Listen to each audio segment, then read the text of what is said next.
was 1949 and World War II had finished. To provide security against the rising Soviet Union, 12 countries gathered in Washington, D.C. to sign an agreement that would change the world forever. But we first have to go back to 1948, when France and the UK were expanding their alliance, inviting Belgium, Luxembourg and the Netherlands, countries that all neighboured Germany.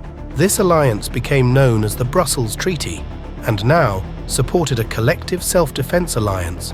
This would later give America a brilliant idea, but before then, they ran into a problem.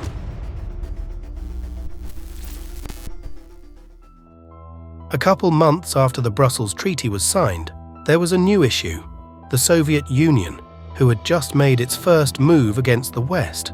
But to understand this fully, you need to know that after Germany's surrender in World War II, 3 countries met in Potsdam to decide its future. They determined they would split the whole of Germany and its capital Berlin into 4 sections, with Berlin being located in the Soviet territory. However, it essentially split Germany into 2 parts, as the US, UK and France were all allies, but the Soviet Union wasn't, which meant the Soviet section was considered East Germany and East Berlin, and the Allies part was called West Germany, along with West Berlin.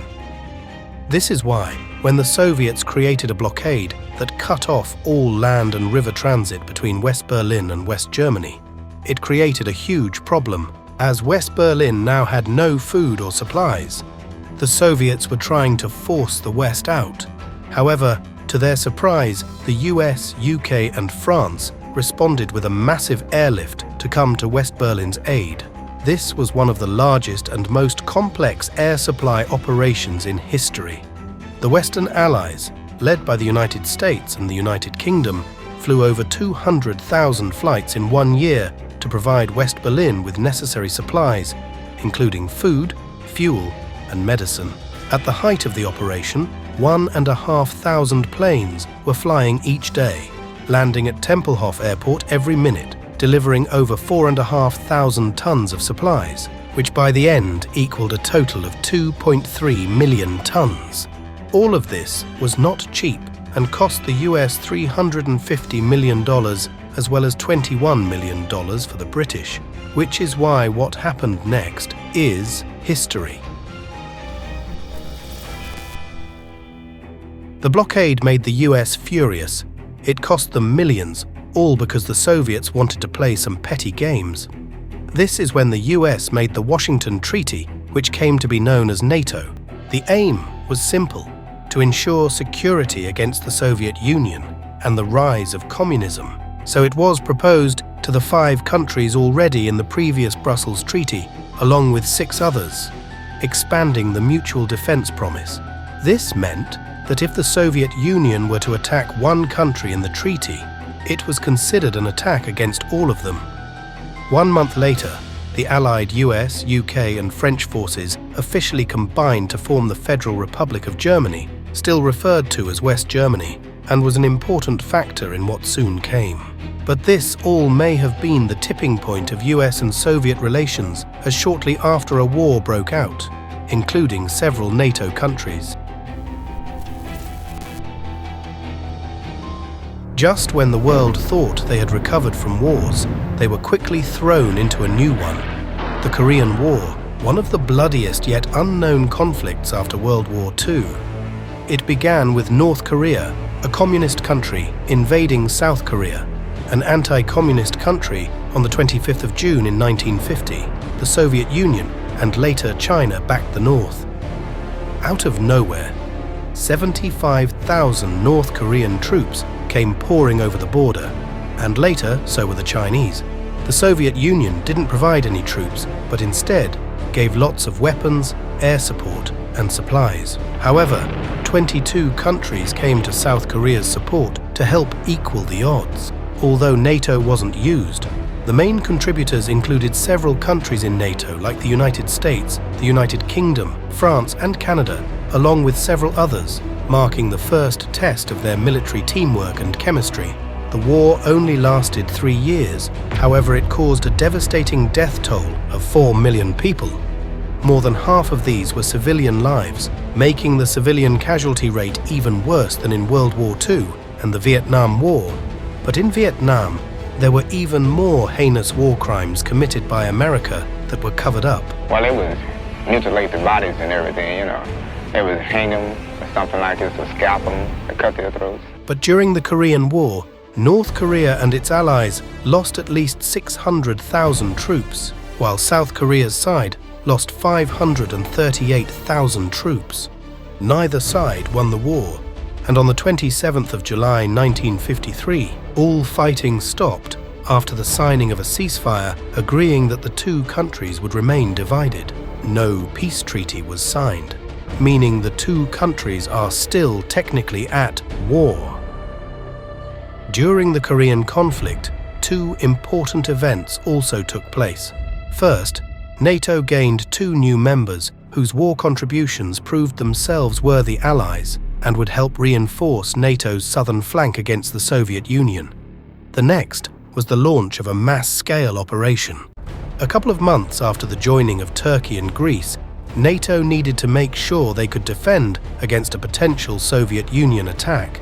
This is when they launched Operation Mainbrace to showcase the true power of NATO and its country's commitment, involving 200,000 ships, 1,000 aircraft, and 80,000 soldiers from 9 NATO countries.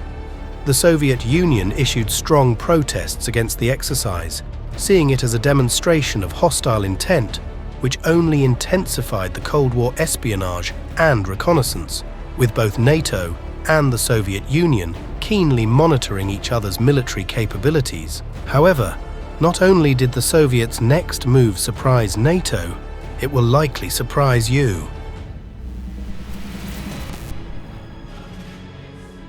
After the death of Joseph Stalin, a new leader was appointed, Nikita Khrushchev, who saw the growing strength of NATO, so just 1 year after the Korean War, fearing the restoration of German militarism in West Germany, his foreign minister made the shocking request for the Soviet Union to join NATO.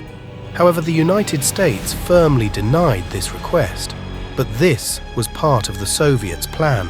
As for them, it was a win-win. If NATO accepted, they would become even stronger, and if they got rejected, the Soviet Union would know for certain that NATO's purpose was to keep them weak and powerless, which is why the Soviet Union would later go all out and respond heavily to NATO. But before then, their worst fear was coming true. It started when the original Brussels Treaty expanded, inviting the Federal Republic of Germany and Italy, creating the modified Brussels Treaty and Western European Union. Even though West Germany hadn't been remilitarized yet, the treaty reinforced the previous agreement for military cooperation among member states, as well as a mutual defense clause. However, only a year later, with great skepticism and paranoia from France, the Federal Republic of Germany joined NATO. This included the significant oversight of West Germany's rearmament, where they regained a military with help from the US, UK, and France, meaning the Soviet Union's worst fear had come true, which is why they were quick to respond. Only 8 days later, the Soviet Union retaliated and announced their response to NATO and the rearming of West Germany, where they introduced the Warsaw Pact. This included the Soviet Union and 7 other countries. It was an alliance that established a unified military command under the leadership of Soviet commanders, which was intended to coordinate the defense strategies and policies of member states. This evened the playing field, as NATO was no longer more powerful, which escalated tensions between the East and West. But it didn't take long for the Soviet Union to run into problems, as one of the 8 countries in the Warsaw Pact started rebuking the communist regime. What started as a student demonstration quickly drew thousands of people, evolving into a mass uprising. This was the Hungarian Revolution of 1956 and came as a big surprise to the Soviet Union, so they responded by crushing the uprising rebellion using around 60,000 Soviet troops and thousands of tanks. This led to the killing of 2,500 Hungarians, along with the imprisonment of a further 26,000. But soon after, there was a US discovery that put the world on the edge of a nuclear war. During this whole time, the United States and the Soviet Union had been having a nuclear arms race ever since 1949, when the Soviet Union exploded its first nuclear bomb.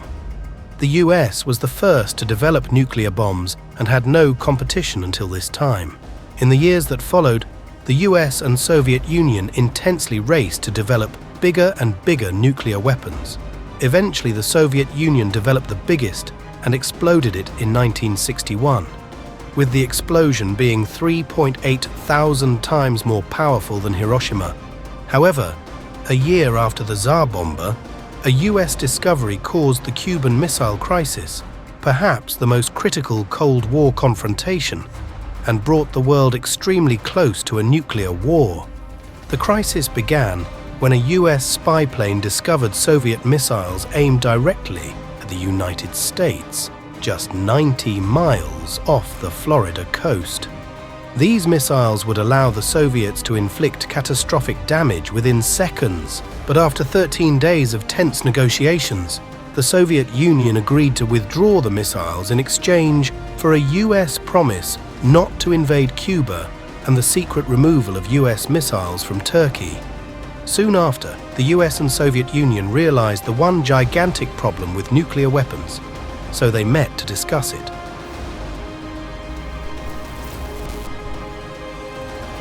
They both came to realize that nuclear weapons were basically useless, because if one were to launch its weapons of mass destruction, it would be like suicide, as the other would retaliate just in time, causing both countries to be wiped out. Therefore, the Nuclear Non-Proliferation Treaty was created and opened to signature on the 1st of July 1968. It split countries into two groups. Those that had manufactured and exploded a nuclear weapon before January 1, 1967, were classed as nuclear weapon states and included 5 countries. Those that hadn't were non-nuclear weapon states. The treaty aims to eventually eliminate nukes by preventing the spread of nuclear weapons and technology, along with the disarmament of these weapons. This treaty came at the right time, as during the signing, another war was raging on and showed no sign of stopping. Starting only 2 years after the Korean War, but this time it lasted a lot longer. It wasn't just 5, 10, or 15 years. No, it lasted for 20 years. From 1955 to 1975, it was a divided country fighting over political regimes. The north of Vietnam was communist, again backed by the Soviet Union and China, with the south being anti-communist, and was supplied with troops by 6 countries. Although NATO wasn't directly involved, it was a war against communism, and part the Soviet Union, which is what NATO stood for at the time.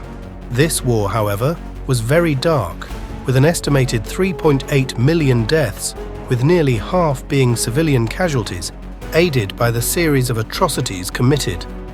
One of the most infamous ones that took place is the My Lai massacre, where as many as 500 unarmed civilians were brutally killed, mostly consisting of women, children, and elderly people. Just listen to these stories from an American soldier. About this grave that they had, this big massive ditch. I think it was about 50 people at a time. They would put 2 machine guns on each side and put 2 people with rifles, automatic rifles. And he was standing over them, and he said, shoot them. So he just killed all of them, all 50 of them. And then they would make another pile of them, put them in a ditch, and then get another 50 and shoot them and do them the same way. Did you see any burning of the hamlets? Oh yes, we burned all the hamlets. Everything was burned out, yes. We put people in the hamlets and kill them and burn them. The massacre was initially covered up by the US government, but was exposed a year later. This war significantly increased the tensions between the Soviet Union and the West, raising the global fear of nuclear war. So they started developing new technology to detect an incoming nuclear attack. However, one country's technology put the world within mere seconds of destruction. On the 26th of September 1983, the system detected several nuclear missiles launched from the United States heading towards the Soviet Union at around midnight. Alarms started sounding, lights flashing and screens read, "Launch." This was more than a warning. It was an automatic order to prepare to retaliate. With panic in the air, the lieutenant colonel had to quickly decide whether to flag it as a nuclear attack and tell his superiors to retaliate. The thing is, this wasn't a nuclear attack. In fact, the satellite had detected a rare alignment of sunlight on high-altitude clouds and mistaken it for a nuclear attack by the US. Even with everyone against him, he concluded it must be a false alarm, believing that in the event of an actual attack, the US would have sent a lot more missiles to remove the possibility of Soviet retaliation, along with the fact the ground radar hadn't yet picked up on this attack. To the disbelief of everyone, he broke Soviet protocol and didn't warn or suggest a retaliatory strike to his superiors. This man is called Stanislav Petrov and stopped what could have been the end of the world.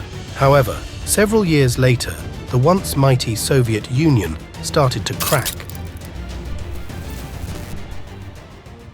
In 1989, the Soviet Union started crumbling, beginning with the fall of the Berlin Wall, which had come to represent the ideological and physical division between the East and West during the Cold War.